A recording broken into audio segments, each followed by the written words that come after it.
গল্পের নাম উপলব্ধি আর গল্পটি লিখেছেন লেখিকা প্রতীতি চৌধুরী। অফিসের কাজগুলো কমপ্লিট করতে করতে ঋত্বিকার প্রায় রাত্রি 1টা বেজে গেল। বেশ কিছুক্ষণ আগেই তাতাই ওর বাবার সাথে ঘুমিয়ে পড়েছে। সিলিংয়ের ব্লু লাইটটার আলো তাতাইয়ের মুখে পড়েছে। কি পরম শান্তিতে ছেলেটা ঘুমোচ্ছে। সবাই হয়তো ঠিকই বলছে, ঋত্বিকা সত্যিই পারছে না তাতাইকে সময় দিতে। ওর হয়তো জবটা ছেড়ে দেওয়াই ঠিক। তবুও কোথায় যেন একটা প্রবল বাধা, একটা অন্তর্দ্বন্দ্ব কাজ করে চলেছে ওর নিজের মধ্যে। জবটা ছেড়ে দিয়ে ও ঠিক করবে তো? বিছানায় শুয়েও বারবার এপাশ ওপাশ করছে ঋত্বিকা। মাথাটা যেন প্রচণ্ড ভারী লাগছে। একবার ইচ্ছে করছিল তিমিরকে ঘুম থেকে তুলে সব বলতে। পরক্ষণেই মনে হলো ওরও সকালে অফিস আছে। ছেলেটার সাথে শান্তিতে ঘুমোচ্ছে, ও আর তুলবে না। পায়ে পায়ে বিছানা থেকে উঠে বেডরুমের দরজাটা টেনে ব্যালকনির সোফাতে গিয়ে বসল ঋত্বিকা। সন্ধ্যা থেকে আজ ঝড় বৃষ্টি ভালোই হয়েছে। স্ট্রিট লাইটের আলোয় গাছের পাতার উপর লেগে থাকা জলের কণাগুলো চিকচিক করছে। রাস্তা জুড়ে কাদা জলের ছাপ, ঠান্ডা বাতাস বইছে। একটুক্ষণ বসে থাকতেই বেশ অবসন্ন লাগছিল ঋত্বিকার নিজেকে। চোখ দুটো বন্ধ করে মনে পড়ছিল পুরনো সব কথা। ক্লাস 5-এর অ্যাডমিশন টেস্টের রেজাল্ট। ঋত্বিকার বাবা সারা রাত সে কি উৎকণ্ঠা। ওর মনে আছে মায়ের বকুনি খাওয়ার পরও বাবা কীরকম সকাল 8টা থেকে স্কুলে গিয়ে ধর্না দিয়েছিল। স্কুলে দরজায় লিস্টটা নিয়ে দিয়েছিল 10টার পর। লিস্টে নাম দেখে ঋত্বিকার বাবা একেবারে ওর অ্যাডমিশন করিয়ে বুক লিস্টের সব বই কিনে মিষ্টি নিয়ে বাড়ি ফিরেছিল। ওর মা সেদিনও বলেছিল, মেয়ে ছেলেকে নিয়ে অতি বড় স্বপ্ন দেখতে নেই, আর দেখলে শেষ পর্যন্ত পস্তাতেই হয়। ঋত্বিকা কিন্তু ওর বাবার স্বপ্নের মান রেখেছিল বোর্ড এক্সামে ওদের গার্লস স্কুলে সেকেন্ড হয়ে। কিন্তু সেদিনও ওর মায়ের চোখে খুশির পরিবর্তে তাচ্ছিল্যই দেখেছিল। মাকে তো কতবারই প্রণাম করেছে ঋত্বিকা। মা আশীর্বাদ করেছে সুখী হও, বেঁচে থাকো। কখনো বাবার মতো করে বলেনি জয়ী হও জীবনে, সাফল্য আসুক। তবুও মায়ের কোলটা ওর কাছে খুব আরামের মনে হতো। যদিও সেটা অল টাইম রিজার্ভ করে রাখত ঋত্বিকার ভাই ঋষভ। অনেক দূরের অতীতে ফেলে আসা চোখের জলের দুফোঁটা কখন যে ওর বন্ধ চোখের পাতার কোণে জমেছে বুঝতেই পারত না, যদি না তিমির ওকে ডেকে তুলত। ঠান্ডায় ব্যালকনিতে এইভাবে কেউ বসে থাকে রি? কবে তুমি বড় হবে বলো তো? কিছু না বলে ঋত্বিকা চুপচাপ তাকিয়ে রইল তিমিরের দিকে। এদিকে তিমির বলেই চলেছে, তুমি বললে ডাটা শিটগুলো সেরেই ঘুমিয়ে পড়বে। তাতাইকে ঘুম পাড়িয়ে আমারও কখন চোখটা লেগে গেছে, আর তুমি এখানে বসে? চলো শোবে চলো। ঋত্বিকা এতক্ষণ ধরে চেপে রাখা কান্নাটা আর আটকে রাখতে পারল না। তিমিরকে জড়িয়ে ধরে ফুঁপিয়ে উঠল। আমি সত্যিই ভালো মা হয়ে উঠতে পারিনি বলো, বলো না তিমির, আমি কি সত্যিই? তিমির ঋত্বিকার মাথায় হাত বুলিয়ে বলল, বোকা মেয়ে, তুমি কাল থেকে মায়ের কথাটা নিয়ে পড়ে আছো।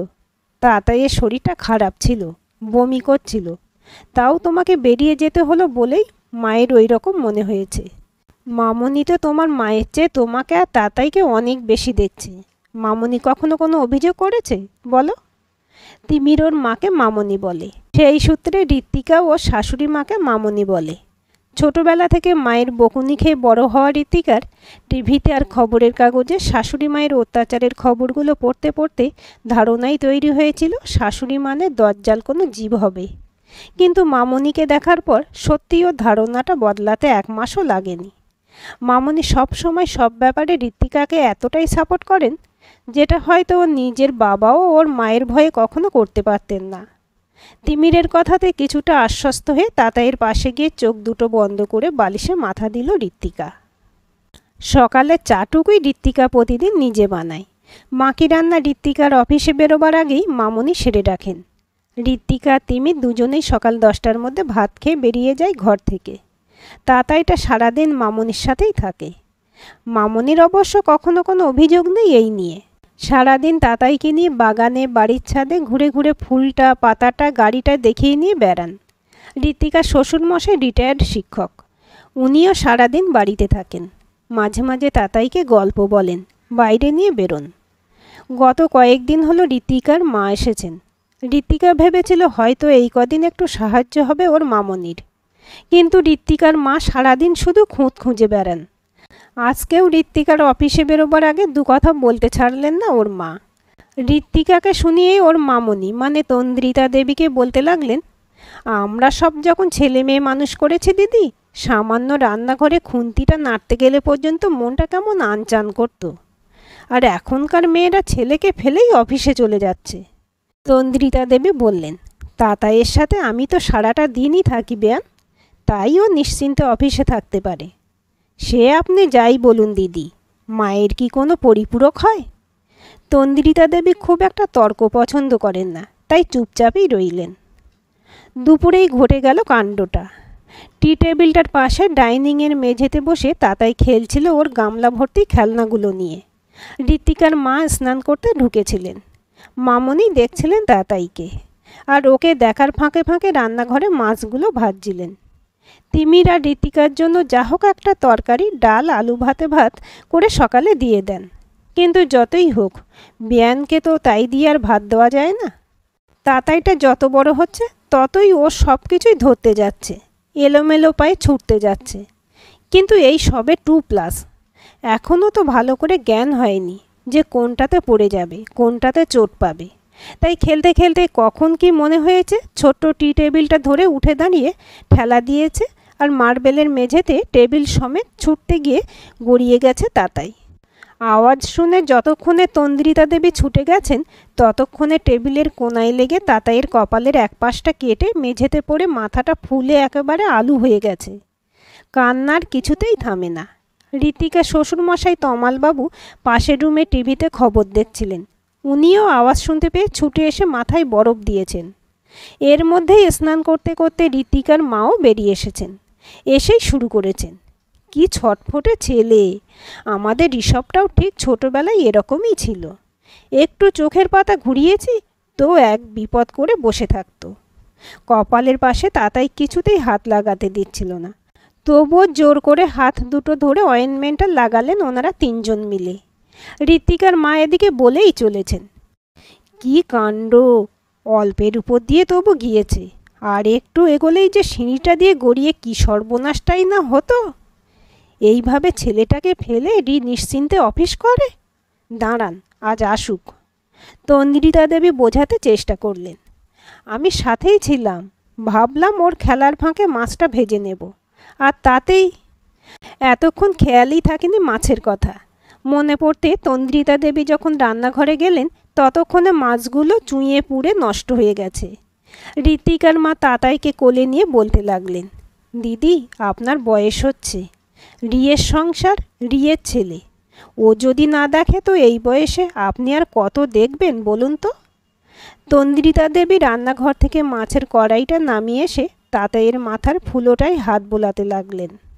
মেয়েটা সারাদিন অফিসে কাজ করে, আর কত করবে বলুন তো। ঋত্বিকার মা বলল, আমি তো রিকে রান্না বান্না সবই শিখিয়ে পাঠিয়েছিলাম দিদি। মেয়ে ছেলের বিয়ের পর ঘর সংসার করবে, ছেলে মানুষ করবে, সেটাই তো স্বাভাবিক। তার জায়গায় আপনি দিন দিন ওকে মাথায় তুলছেন। তন্দ্রিতা দেবী আর কিছু কথা না বাড়িয়ে তাতাইকে ঋত্বিকার মায়ের কোল থেকে বিছানায় নিয়ে গেলেন। অনেকক্ষণ ধরে হেঁসুড়ে হেঁসুড়ে কেঁদে তাতাই ক্লান্ত হয়ে গেছে।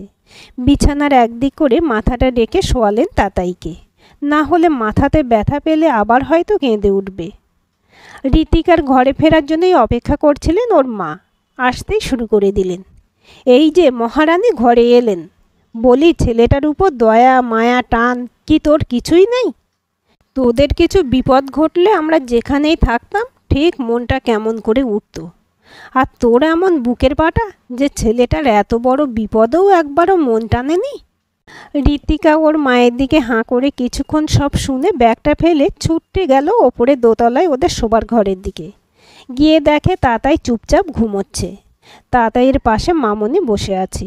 ঋত্বিকাকে ওই রকম হেঁসফেঁস করে ছুটে আসতে দেখে মামনি বললেন, মাথার ফুলোটা কমেছে একটু, ডক্টর দাসের সাথে কথা বলে ওষুধ নিয়ে এসেছে তোর বাবা, ব্যথার ওষুধটা খেয়েই ঘুমিয়েছে আবার। ঋত্বিকার চোখ মুখ শুকিয়ে গেছে ততক্ষণে, কাঁপা কাঁপা গলাতে বলল, কি হয়েছে মামনি? আসলে আমারই দোষ, ওকে ডাইনিংয়ে খেলতে বসে মাছটা নাড়ছিলাম, আর কখন যে টেবিলটার সাথে গড়িয়ে। কথাটা শেষ করার আগেই পিছন থেকে ঋতিকার মা এসে শুরু করলেন। আমার কথা তো তোর চিরদিনই শুনতে খারাপ লাগে। সিঁড়িটার কোণাতে এসে আটকেছিল টেবিলটার সাথে, আর যদি না আটকে সিঁড়ি দিয়ে গড়িয়ে, ভেবেছিস কি হতো? হসপিটালে ছুটতিস তখন। ওদের কথার মাঝেই তিমিরও অফিস থেকে এসে পড়েছে।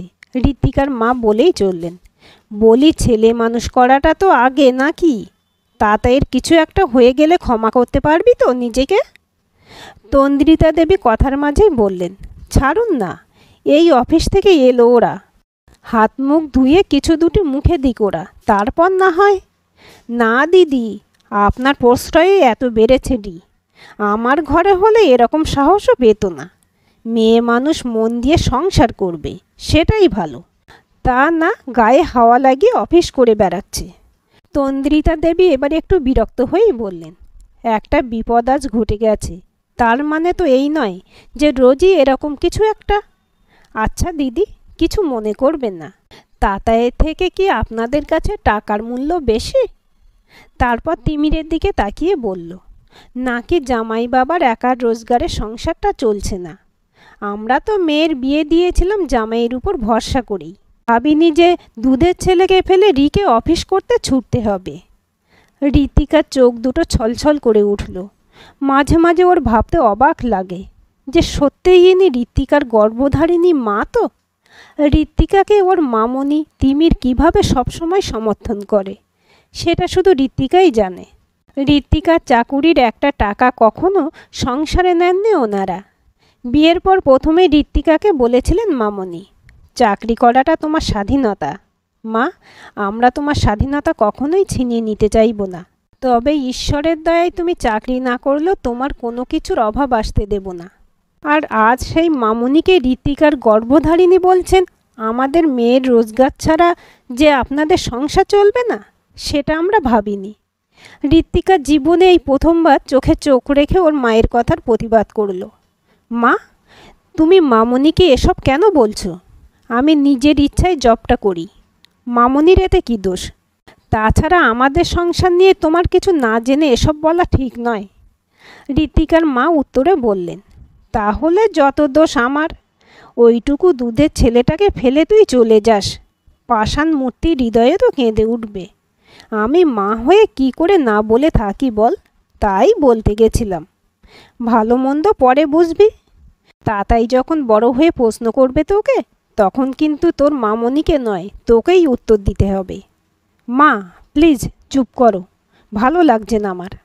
ভালো কি করে লাগবে বল? 2.5 বছর বয়স হতে যায়, তাতাই এখনো কথা বলতে শিখল না। সেই খেয়াল আছে তোর? মায়ের সাথে সন্তানের বন্ডিং তুই আর কি করে বুঝবি? 3 মাস বয়স থেকে তো বুকের দুধ ছাড়িয়ে সেরিল্যাক ল্যাকটোজেন ধরিয়ে দিয়েছিলি ছেলেকে।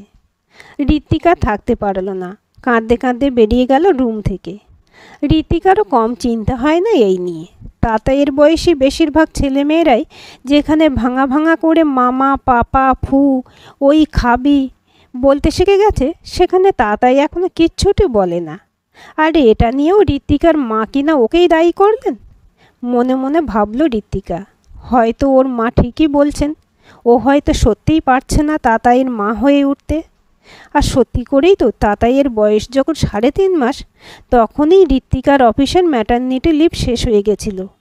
তখন থেকেই তাতাইকে বুকের দুধ ছাড়িয়ে পরিপূরক দুধের ব্যবস্থা করতে হয়েছে। এইসবে ঋতিকা ছাড়া আর কে দায়ী? রাত জেগে রেজিগনেশন লেটারটা টাইপ করল ঋতিকা। অনেক হয়েছে, আর নয়, থাক ওর স্বপ্ন। প্রমোশন একদিকে পড়ে, তাতাইয়ের জন্য ও সব কিছু ত্যাগ করতে প্রস্তুত। টেবিলের উপরের ওয়ালের পাশাপাশি ফটো ফ্রেমগুলো লাগানো আছে। একটাই দিল্লিতে ডিজার্ট কোম্পানির বেস্ট জুনিয়র আর্কিটেক্ট 2017 অ্যাওয়ার্ড নেওয়া ঋতিকার ছবিটা, আর তার পাশে তাতাইকে কোলে নিয়ে অন্নপ্রাশনের দিনে তিমিরে তোলা ছবিটা। না, ঋতিকাকে পারতেই হবে জবটা ছাড়তে। লেটারের প্রিন্ট আউটটা নিয়ে সাইন করে ড্রয়ারে রাখল ঋতিকা। এই মান্থের প্রেজেন্টেশনটা হয়ে গেলেই লেটারটা সাবমিট করবে অফিসে। ওর জন্য মামনি, তিমিরের, ওদের পরিবারের সবার অপমান ও আর সহ্য করতে পারছে না। ঋতিকার প্রয়োজন নেই এরকম স্বাধীনতার, যেখানে ওদের পরিবারের সবাইকে ও নিজের মায়ের কাছেই অপমানিত হতে হয়। ঋতিকার প্রয়োজন নেই এরকম স্বপ্ন পূরণের, যে স্বপ্নের জন্য ওকে তাতাইয়ের কাছ থেকে ক্রমশ দূরে সরে যেতে হচ্ছে। 3 দিন হলো ঋতিকার মা বাড়ি ফিরে গেছেন। মেয়ে শ্বশুরবাড়িতে খুব বেশি দিন থাকাটাও ওনার সেন্টিমেন্টাল লাগে। যতই হোক মেয়ের বাড়ি তো, নিজের তো আর বাড়ি নয়। তারপর আবার ঋষভকে 4-5 দিন না দেখতে পেলে ওনার শিরোপীড়া শুরু হয়ে যায়। ঋষভ ঠিকমতো খাওয়া দাওয়া করছে কি না, কলেজে গেছে কি না, রাতে কতক্ষণ জেগে পড়ছে, বেশি সময় হেডফোনে গান শুনলে কানের সমস্যা হয়ে যাবে, ইত্যাদি নানান চিন্তা ওনার লেগেই থাকে। ঋষভের MSc ফার্স্ট ইয়ার, কিন্তু সবসময় ঋষভকে নিয়ে ঋতিকার মা এমন ব্যস্ত থাকেন যেন ঋষভের বয়স তাতাইয়ের সমান। সকালবেলা ঋতিকার শ্বশুরমশাই খবরের কাগজ পড়ছিলেন।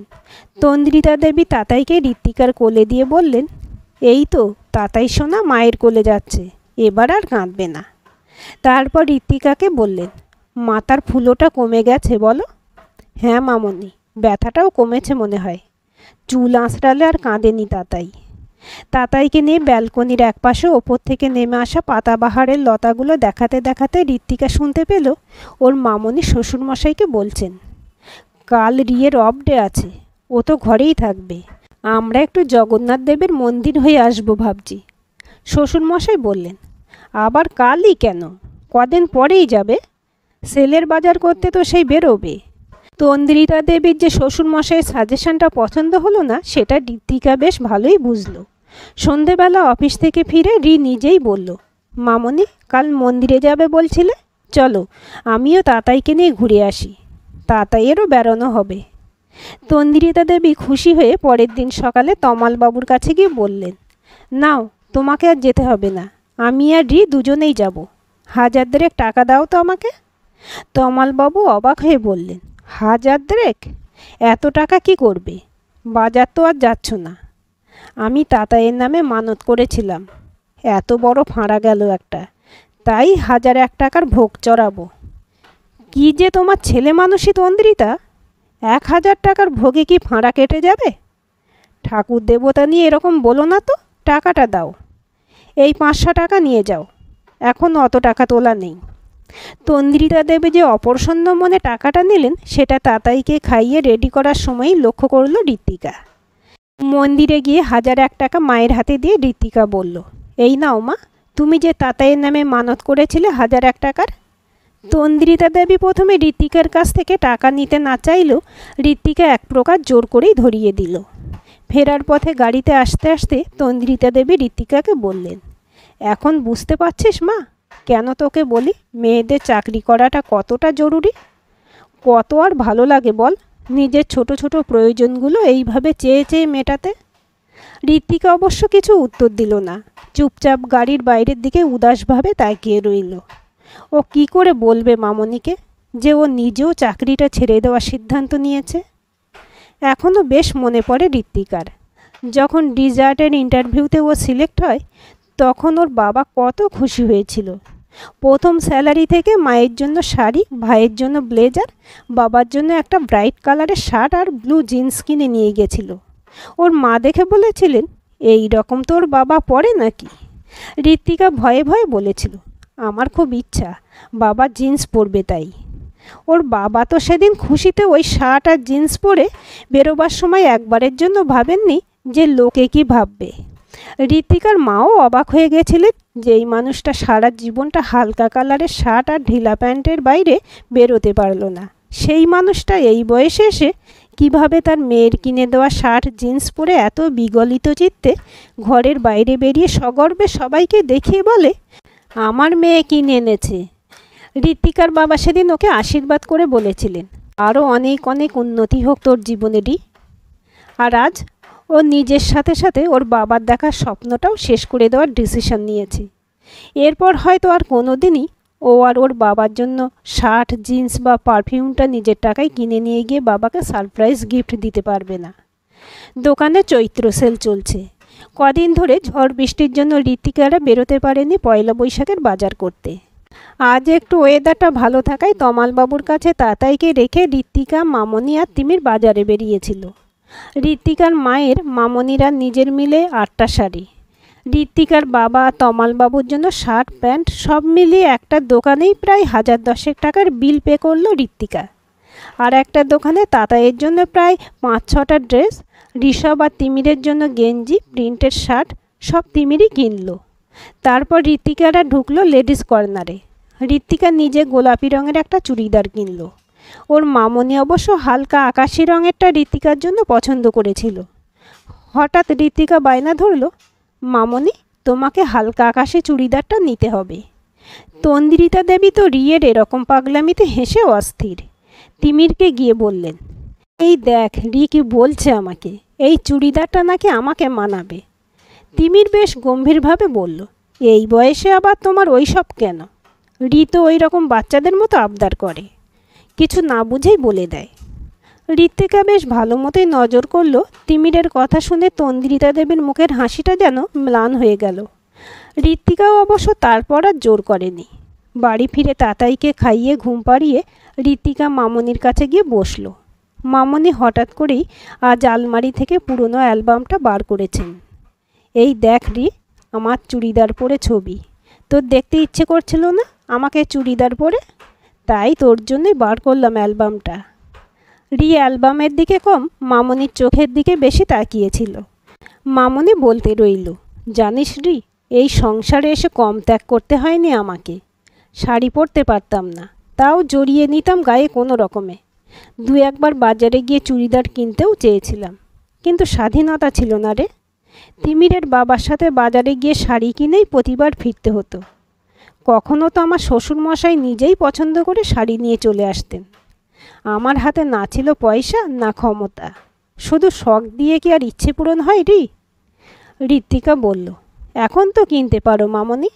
তিমিরের বাবাও চান না, আর আমারও অভ্যাস হয়ে গেছে রে এত বছরে। তারপর প্রসঙ্গ সরিয়ে নিজের ছবির পাশের মেয়েটার ছবিতে আঙুল দিয়ে বললেন, এটা রেখা আর এটা নিবেদিতা। নিবেদিতার সাথে আর যোগাযোগ নেই। রেখার সাথে বছর 3 আগে একবার দেখা হয়েছিল। রেখা তো সুতাপুর হাসপাতালে নার্স ছিল, রিটায়ার্ড করেছে, তবে এখনও বেশ আগের মতো আছে। সংসারের চাপ ওর বয়স বাড়াতে পারেনি। মামনি, তুমি একটা স্মার্টফোন নাও না, সবার সাথে আবার কন্ট্যাক্ট করতে পারবে। আমি তোমাকে শিখিয়ে দেব কিভাবে ফেসবুকে অ্যাকাউন্ট খুলতে হয়, কিভাবে কথা বলতে হয়। দেখবে সবার সাথে কথা বললে আর একটুও একা লাগবে না। ধুর, আমি কি আর পারবো ওই সব টাচ স্ক্রিন ব্যবহার করতে? কেন পারবে না? ওখানে দেখবে তোমার পুরনো বন্ধুদের সব খুঁজে পাবে, নিত্য নতুন জগতের নানা বিষয়ের খবর পাবে। গল্পের বই কিনেও পড়তে হবে না, ওখানেই কত ইয়াং রাইটারদের গল্প পড়তে পারবে। বলছিস যখন, তবে একবার বলবো তিমিরের বাবাকে। আচ্ছা রি, শুয়ে পড়বি যা, কাল আবার তোর অফিস আছে। কদিন অফিসের প্রেজেন্টেশনের কাজগুলো রেডি করতে করতে স্মার্টফোনের কথাটা মনেই থাকেনি ঋত্বিকার। তারপর আবার চিন্তা, এই ওয়ার্কটা যত তাড়াতাড়ি সারতে পারবে তত তাড়াতাড়ি রেজিগনেশনটা দিতে পারবে অফিসে। রাত্রিবেলা খাবার সময় মামনিকে ডাকতে গিয়ে শুনতে পেল তমালবাবু বলছেন, এই তো সেদিন শপিং করে এলে, আবার স্মার্টফোন কিসের? রি বলছিল ওতে নাকি পুরনো সব বন্ধুদের সাথেও যোগাযোগ রাখা যায়। কে আর তোমার পুরনো বন্ধুটা আছে? ওই সব ফালতু জিনিসে খরচ করার কোনো মানে আছে বলে আমার মনে হয় না। ঋতিকার বেশ রাগ হলো। তারপর ভাবল, তমালবাবু পুরনো মানুষ, নিজেই তো এখনও নোকিয়া সুইচ ফোনটা ভালো করে ব্যবহার করতে পারেন না, উনি আর কি বুঝবেন। খাবার পর রাত্রে তিমিরকে কথাটা বলল ঋত্বিকা, আচ্ছা মামনিকে একটা স্মার্টফোন কিনে দিলে কেমন হয়?